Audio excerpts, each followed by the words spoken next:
नमस्कार विद्यार्थी मित्रांनो, आजच्या व्हिडिओमध्ये क्लास 10 चे क्वेश्चन बघूया. ओके, क्लास 10 प्रॅक्टिस सेट 1.1 मधला क्वेश्चन फर्स्ट पाहत आहेत आपण.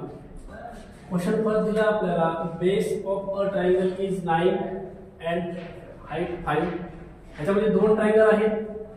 जो पहिला ट्रायंगल आहे त्याचा एरिया आपला A1 असेल, फर्स्ट ट्रायंगल. ओके, त्यानंतर त्याचा बेस B1 हा तुम्हाला दिला इथं 9 आणि हाईट H1 असेल आपली या ट्रायंगलची 5. नंतर दुसरा ट्रायंगल आहे आपल्याकडे, तो ट्रायंगल असेल आपला A2, त्याचा area A2.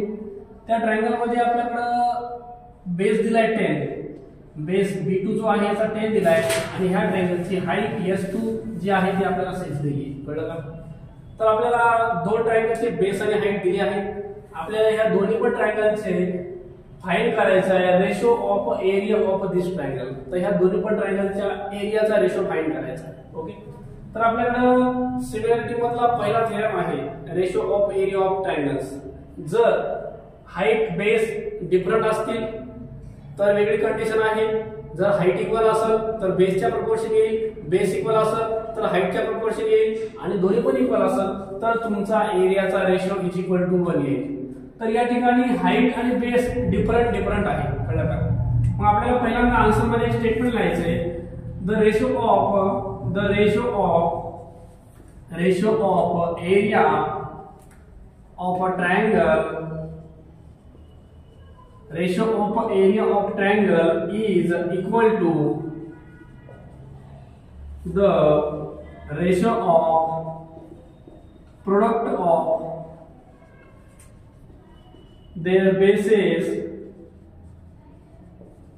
and corresponding heights.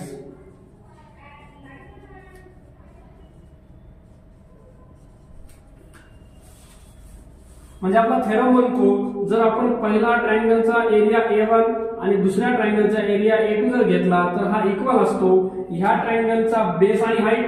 या ट्रायंगलचा बेस काय आपला B1 into H1 आणि अपॉन मध्ये हा दुसरा एरिया आहे ट्रायंगलचा, ह्याचा base B2 into height H2.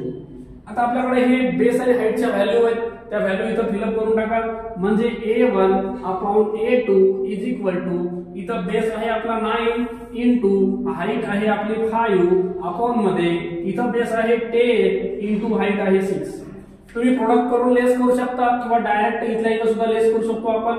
5 1 चा 5, 5 2 चा 10, 3 2 चा 6, 3 3 चा 9. आता राहिलं काय आपल्याकडं A1 upon A2 is equal to, इथं 3 1 चा 3 आणि अपॉन मध्ये 2 2 चा 4. तर ह्याला रेशो फॉर्म मध्ये लिहायचं झालं तर therefore A1 is to A2 is equal to 3 is to 4. या प्रकारे आपल्याला फर्स्ट क्वेश्चन सॉल्व्ह करायचा होता. ओके.